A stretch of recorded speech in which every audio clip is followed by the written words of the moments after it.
is the perfect moment for the Black Wall Street Report with Jatali B.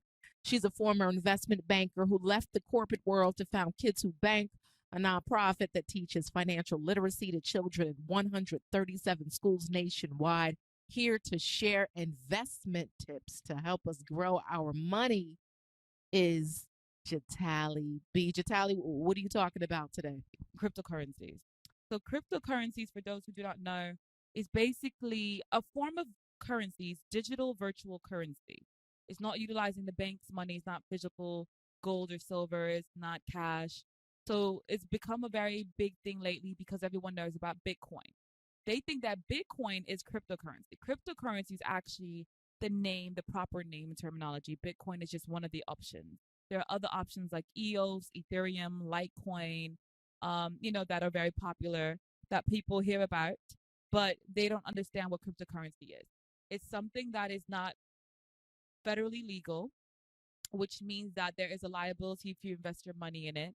Just recently now, people are starting to pay taxes on it. People who were actually trading on cryptocurrencies before, they were actually evading paying taxes on it before, and they didn't have to report on it. But now it's getting closer to it becoming federally legal. And if it becomes federally legal, this is going to definitely be a game changer. So are you saying we should invest in cryptocurrency? I think that everyone should have some form of investment in cryptocurrency, but in the right way.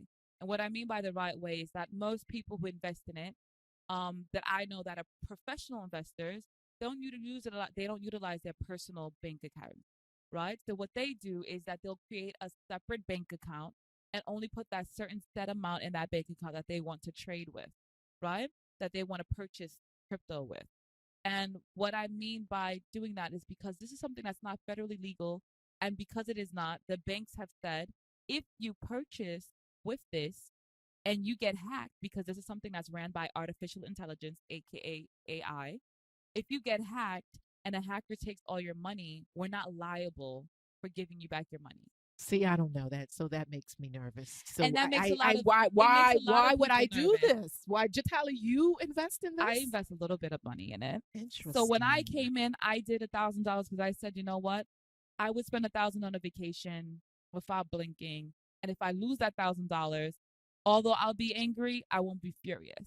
So I invested back when people didn't really understand or know about Bitcoin, and I made a profit from it. And what I did was, my technique was I made my profit and I kept in 200, and I was like, I took that profit and I put it into something else that I was more comfortable with. But so you flip your money, your profit, and you invest and in I something reinvested. else. But I always tell people that cryptocurrency is not going anywhere anytime soon. That's why you look at Cash App, which is a very basic mainstream app that a lot of people utilize to give their friends and family members money.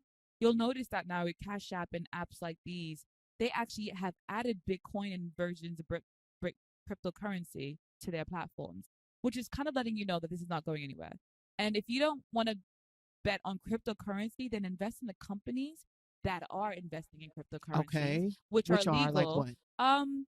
I won't give you which companies because once again, liabilities. Here you go. I don't want anyone saying, "Oh, I invested in Amex because they purchased a lot of cryptocurrencies," True. and getting mad if they don't do as well as I did. Jatali B said. Right. Jatali B said, "No, we're not doing that." But you can Google it.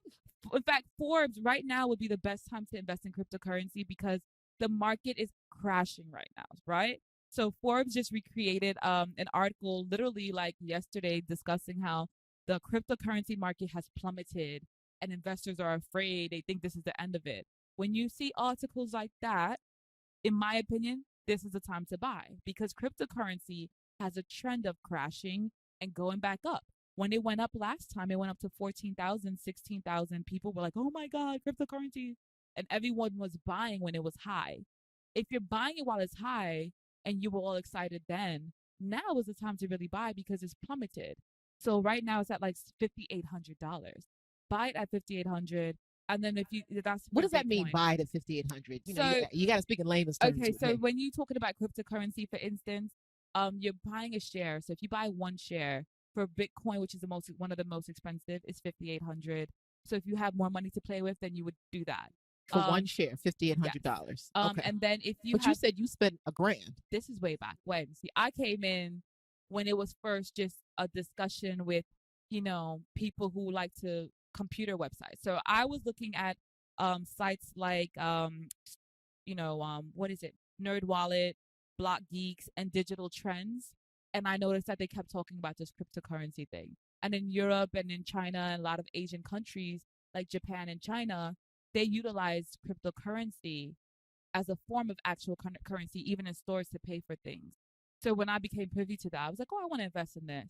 So I did that because I was like, okay, well, I'm not as afraid because I know that they're utilizing this in mainstream. I don't. You talk about artificial intelligence. I'm nervous. I'm nervous too, but I don't want to get left behind in the sense that I don't want to have nothing in it into the market and get left behind. I mean, literally, I just spoke to this woman, and she was discussing how she did not want to do cryptocurrency, and I said, why not? Why are you so against it? She was an assistant. And she was a woman of color.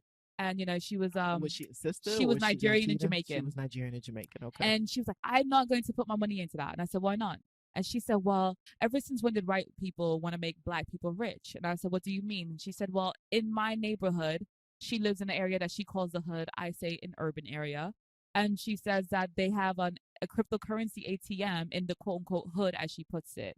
She was like, if this was really something that was going to do well, white people wouldn't put that in a black neighborhood. So I'm like, I understand what she's trying to purvey, what she's saying. But in the same point, if this is something that is going to take over completely and you don't even have $100 in it, do you really want to be left behind? So that's why I say if you're afraid of it, if you're afraid of the whole artificial intelligence part, then invest a smaller amount that you're not afraid of losing. So now you mentioned some of those stocks are kind of expensive, $5,800. Like Bitcoin is $5,800 right now, but there are stocks like Ethereum, which is at $400, $411. There's EOS at $7.36. There's Litecoin at $73. Wait, which one is $7? EOS. Okay. EOS. EOS. Yes. And then there's even I'm just saying the economical side. I'm not saying to choose these, but these are tickers that are lower. And when you go to some of the apps I mentioned before, like Coinbase, Binance, Crypto Tracker, they will tell you which ones and what their tickers are, how much they're at, right? And one thing to keep in mind that the government right now there are senators, there are council members that are moving to try to see if they can create a crypto stock market, right? So if you see the government is taking their time, you look at congress.gov, you get to see what they're actually sitting and talking about on congress.gov, and you notice that they're actually making motions to create their own stock market for cryptocurrencies specifically traded, federally making it become legal, things of this nature. If the government is moving to make that happen, then do you really want to get left behind because you're thinking, white people don't want to make black people rich? The conspiracy theories will keep you down, folks. I'm just saying. Jatali, thank you. You're welcome. Where can people contact you? You can visit me, email me at info@kidswhobank.com or my website, www.kidswhobank.com, and social media from Facebook, Instagram, Twitter, everything is Kids Who Bank.